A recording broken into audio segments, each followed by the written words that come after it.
Estamos no Conecta. O Conecta é um canal de discussões do processo penal contemporâneo. Compartilhe conhecimento e saber pelo Conecta. Sou Nereu José Giacomoli, doutor em Direito, professor da Escola de Direito da PUC, do Rio Grande do Sul, e advogado. Me acompanha o professor Marcos Eberer, também professor da PUC e advogado.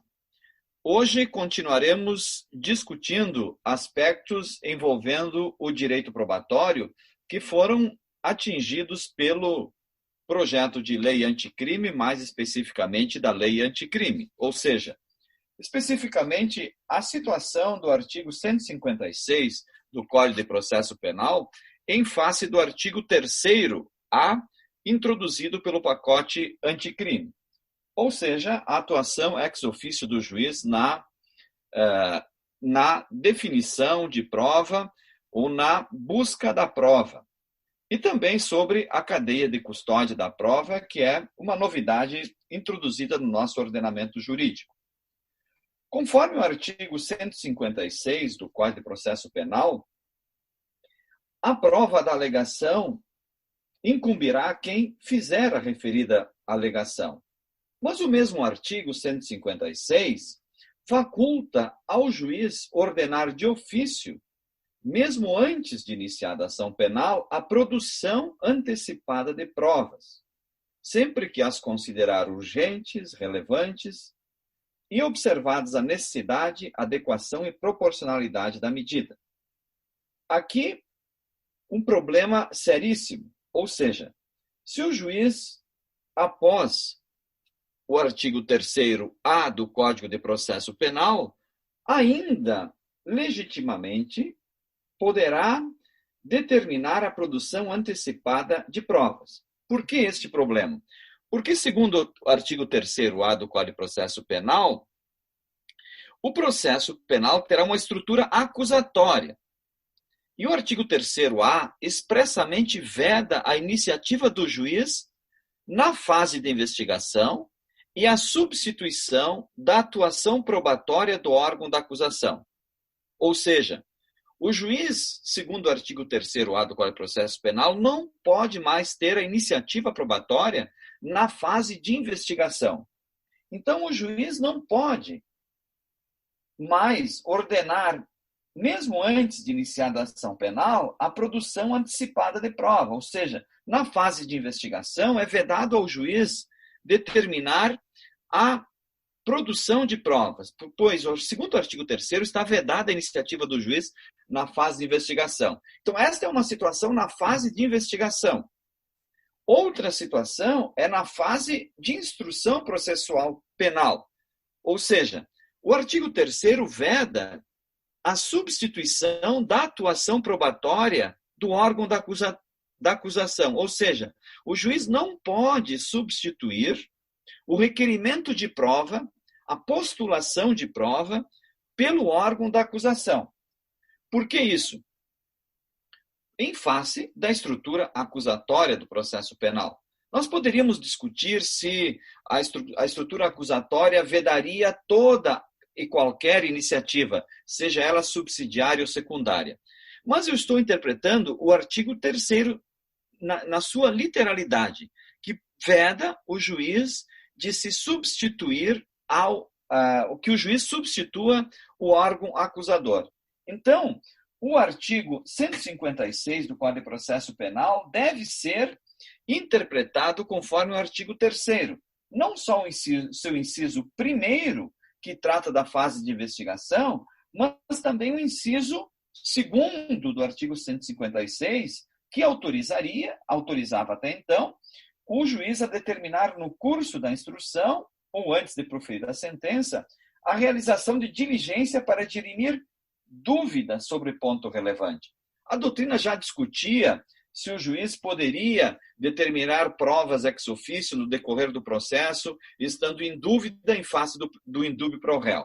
Estando em dúvida, deveria aplicar o indúbio pro réu e não determinar diligências de ofício, produzir prova, porque esta prova só poderia vir em prejuízo ao acusado. porque o acusado já estaria absolvido pela dúvida. Então, agora, isso está reforçado, esta perspectiva da doutrina está reforçada pelo artigo 3º-A, ou seja, o juiz não pode substituir o órgão da acusação no requerimento de prova, na determinação de prova. Poderá, segundo a dicção legal, atuar de forma supletiva, subsidiariamente. Ele não estaria, então, se substituindo ao órgão da acusação. Mas também é uma questão, essa atuação supletiva do juiz é uma questão problemática na doutrina em face do princípio acusatório. Então, essa interpretação que deve ser dada, uma nova interpretação que deve ser dada ao artigo 156, inciso 1º e o inciso 2º. Essa interpretação deve ser dada conforme o artigo 3º-A do Código de Processo Penal. Então, esta é uma modificação importante que ocorreu no plano do legislador ordinário. A outra questão importante, no que tange à prova, diz respeito à cadeia de custódia da prova, tá? Que já era reclamada pela doutrina, já havia decisões jurisprudenciais antes da entrada em vigor da nova redação do Código de Processo Penal a respeito disso, que o professor Marcos também já estudou essa questão da cadeia de custódia, professor Marcos. Essa questão do artigo 3º, ela foi muito comemorada por conta de que, historicamente, nas mini-reformas em relação às quais era para que o processo penal tivesse sofrido, em todas essas mini-reformas que há muito tempo, ou pelo menos desde a Constituição Federal, vem tentando se implementar, ou pelo menos a doutrina crítica do processo penal brasileiro vem tentando implementar, esse artigo 3º ele foi muito comemorado. Eu me lembro, inclusive, que em relação ao PLS 156 de 2009, nós falávamos muito em relação à estrutura acusatória, mas desde lá, desde o PLS 156, o 156 continuava, e não era só o 156, mas outros artigos também continuavam a permitir que o magistrado pudesse ter protagonismo em relação à produção probatória. Então, realmente, isto é um debate extremamente importante. Eu não tenho dúvida nenhuma que essa conexão entre o artigo 3º e o artigo 156, na verdade, essa desconexão é algo que tem que ser apreciado pelo judiciário. Não tenho dúvida nenhuma que esse posicionamento é um posicionamento muito importante, mas, muito mais do que isso, tenho certeza que essa é uma questão cultural e que nós vamos levar muito tempo a enfrentá-la, porque nós estamos passando por um período, apesar de estarmos num pacote chamado de anticrime, nós estamos passando por um período importante. Por quê? Porque se na prisão preventiva nós já passamos por isso e hoje não temos mais o protagonismo do juiz, por que então, em relação à produção probatória, que na verdade é o grande centro, o contraditório é o grande centro do processo penal, o centro de decisão do processo penal, por que nós não podemos afastar o juiz também deste protagonismo? Creio que nós devemos afastar o juiz desse protagonismo, portanto, muito importante esta fala, essa contribuição. Eu sou Marcos Eberhardt, sou professor da PUC, sou advogado aqui no Rio Grande do Sul e tenho a satisfação de estar com vocês no Conecta, dividindo o processo penal contemporâneo no Conecta com o meu colega, professor Nereu Giacomoli. Nós estamos no 7º episódio e no 7º episódio nós estamos adentrando o tema da prova e dentro do tema da prova temos que falar da cadeia de custódia da prova penal. Vou começar do fim, para depois terminar por aqui também.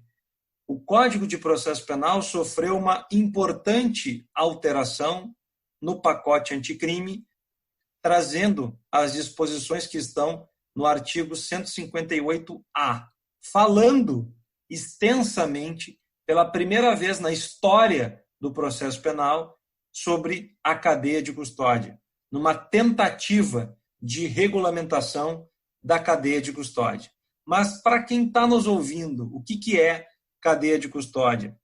Lá na minha obra Provas no Processo Penal, pela Livraria do Advogado, eu tentei trazer algo mais próximo possível do que seja a cadeia de custódia. E lá eu referi, é o registro documentado de toda a cronologia da posse, movimentação, localização e armazenamento do material probatório. O professor Geraldo Prado, que sem dúvida nenhuma é o primeiro autor a se debruçar no Brasil sobre a cadeia de custódia da prova, pelo menos dentro do processo penal, vai referir que a cadeia de custódia nada mais é do que um dispositivo dirigido a assegurar a fiabilidade do elemento probatório, ao colocá-lo sob proteção de interferências capazes de falsificar o resultado da atividade probatória. Ou seja,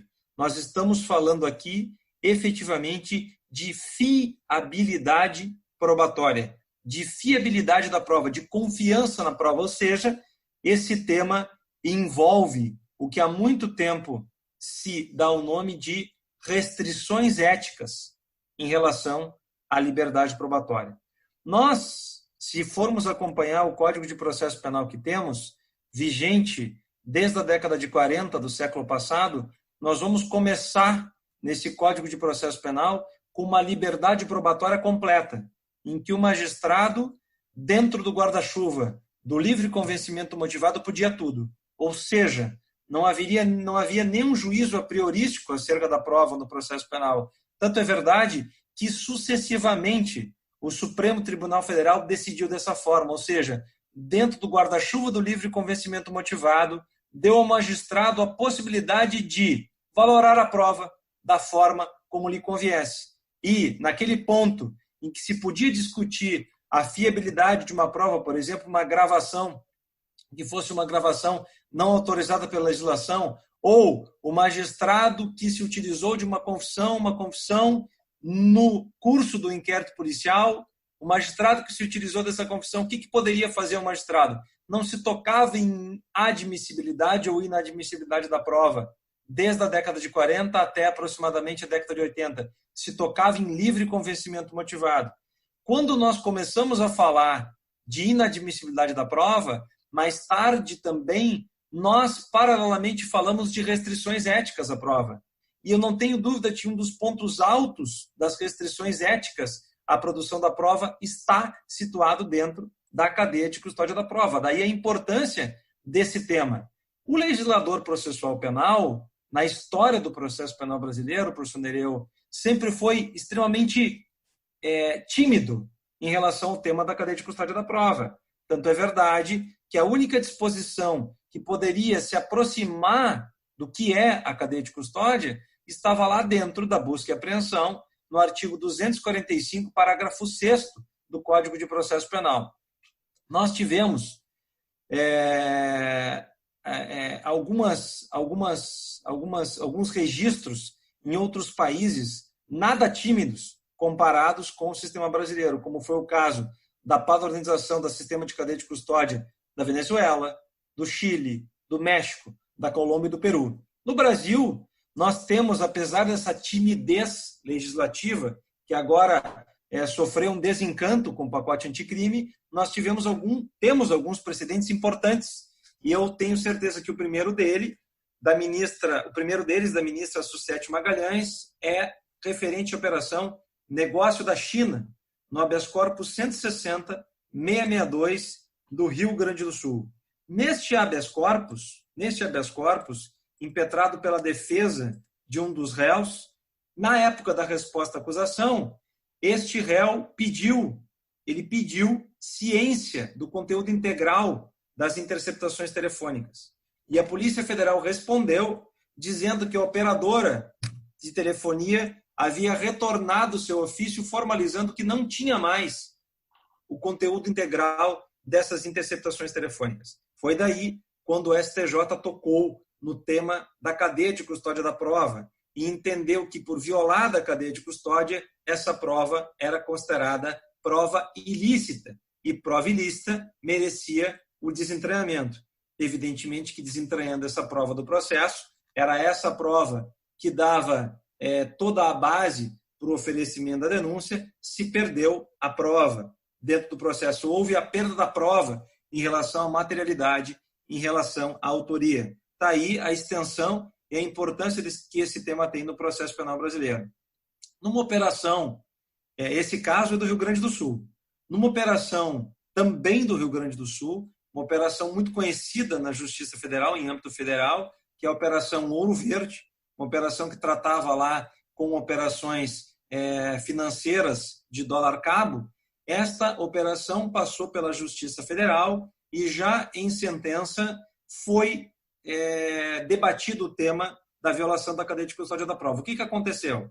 Aconteceu que nós tínhamos, apenas para contar de forma muito rápida, nós tínhamos um contador que cuidava das tabelas dessas operações financeiras tidas como ilícitas. E no dia da busca e apreensão, o computador deste contador foi apreendido e a autoridade policial abriu o computador, já na guarda do perito federal, abriu o computador na frente desse contador e perguntou sobre as tabelas que lá estavam. Então, foi debatido o tema da cadeia de custódia, da violação da cadeia de custódia em relação aos arquivos que ali foram abertos e depois fechado esse computador e entregue de volta ao perito sem a sua permissão. Tanto o TRF4, quanto o STJ, quanto o STF enfrentaram o tema da cadeia de custódia, mas não foram tão felizes quanto foi a ministra Sucete Magalhães naquele julgamento da Operação Negócio da China. Por quê? Porque, mais uma vez, voltando à década de 40 do século passado, voltando aos julgamentos que nós tivemos até a década de 80 em relação ao Supremo Tribunal Federal, tanto o STJ, quanto o TRF4 e quanto o STF nessa Operação Ouro Verde, trabalharam o tema da violação de cadeia de custódia dentro do livre convencimento motivado. E disseram o quê? Disseram que, apesar dessa irregularidade, ou seja, confirmaram que havia sido violada a cadeia de custódia, apesar dessa irregularidade, o magistrado certamente tinha outros elementos para se livre convencer nesse processo. Então, vejam a timidez com que o TRF4, o STJ e o STF julgaram esta matéria. Mas agora, professor Nereu, nós temos uma disposição no 218A falando sobre a cadeia de custódia da prova, finalmente, no processo penal brasileiro, e eu queria lhe ouvir um pouquinho sobre isso. Bom, professor Marcos, na realidade, nós não tivemos um avanço substancial com relação à cadeia de custódia, porque o legislador somente regulou a cadeia de custódia nas perícias, na prova pericial. E enquanto nós temos uma necessidade de uma cadeia de custódia nas demais provas. Mas, apesar dessa tímida regulamentação, já é um avanço em termos de previsão no Código de Processo Penal da cadeia de custódia. Porque antes nós não tínhamos, no ordenamento jurídico, nenhum mínimo de legislação sobre a cadeia de custódia, cuja finalidade como exposto, é propiciar um maior grau de precisão para uma decisão, ou seja, que a decisão reflita realmente um discurso coerente sobre os fatos, ou seja, a garantia de uma cadeia de custódia segura e fiável, como foi dito, né? Então, essa garantia possui como consequência direta a possibilidade de se rastrear todo o caminho da prova. A nova disposição legal estabelece essa possibilidade que há de ser feita, esse caminho, essa rastreabilidade da prova pericial. Isso é como deve ser feito. Deve ser feito o reconhecimento, ela se divide em várias fases, que abarcam o reconhecimento, o isolamento, a coleta, o acondicionamento, o transporte, o processamento, armazenamento e descarte. Então, mas isso se refere, segundo o Código de Processo Penal, que está no artigo 158, à cadeia de custódia das perícias. Tá? Então, a perícia, a partir da entrada em vigor desta nova lei, deve seguir todo este procedimento. É claro, para que realmente a sentença, aliás, que o elemento probatório reflita uma sentença de melhor qualidade, evitando-se erros e arbítrios judiciários. Mas não é só isso. A cadeia de custódia possibilita uma discussão jurídica da prova pericial, como um pressuposto incontestável, uma garantia da integridade e inalterabilidade dos elementos materiais analisados, em cuja interpretação incide em qualquer juízo de ciência. Então, é bom ressaltar que as regras do devido processo legal servem de base jurídico-política para o Estado de Direito, que é uma barreira pela qual evita-se que o exercício da força tenda a converter-se em arbítrio judicial.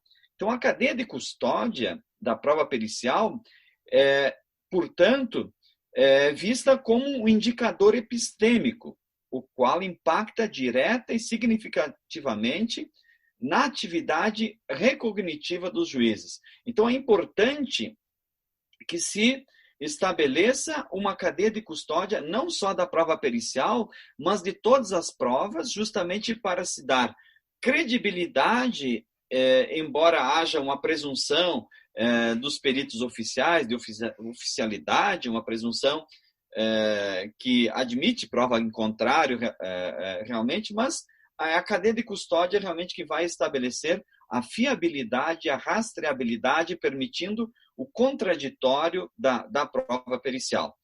Então, esta é uma pequena inovação, mas é um marco importante em termos de cadeia de custódia no processo penal. Obrigado, professor Nereu. Obrigado a todos que estão conosco no Conecta Podcast. Até a próxima quarta-feira, às 18 horas. Nós estaremos com mais temas de processo penal contemporâneo e, desta vez, com a satisfação de termos junto conosco a professora Janaína Matida. Abraço a todos e até a próxima quarta-feira.